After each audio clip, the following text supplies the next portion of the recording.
इचलकरंजी मजुरीवाढ प्रश्नी आयोजित मेळाव्यात यंत्रमाग कारखाने बंद ठेवण्याच्या मागणीबाबत मतभेद निर्माण झाल्यानंतर खर्चीवाले यंत्रमाग धारकांचा उद्रेक झाला। जोरदार घोषणाबाजी करत इचलकरंजी पॉवरलूम वीवर्स असोसिएशनचं मुख्य फाटक बंद केलं। त्यामुळे यंत्रमाग धारकांचे सर्व नेते अडकून पडले। खर्चीवाले यंत्रमाग धारक आक्रमक झाल्यानं तणाव निर्माण झाला होता। तासाभराच्या चर्चेनंतर आजपासून यंत्रमाग कारखाने बंद ठेवण्याची घोषणा झाल्यानंतर यंत्रमाग धारक शांत झाले। मजुरीवर काम करणाऱ्या यंत्रमाग धारकांना म्हणजेच खर्चीवाल्या यंत्रमाग धारकांना तब्बल 13 वर्ष मजुरी वाढ मिळालेली नाही।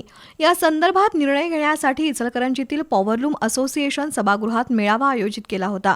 या मेळाव्यात मजुरी वाढीच्या मागणीसह विविध 5 ठराव अध्यक्ष चंद्रकांत पाटील यांनी मांडले।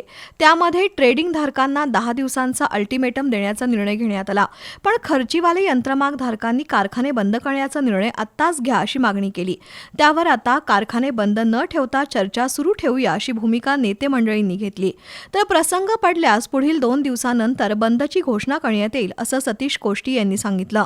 मात्र आत्ताच यंत्रमाग कारखाने बंद ठेवण्याची घोषणा करण्याची मागणी खर्चीवाले यंत्रमाग धारकांनी केली आहे।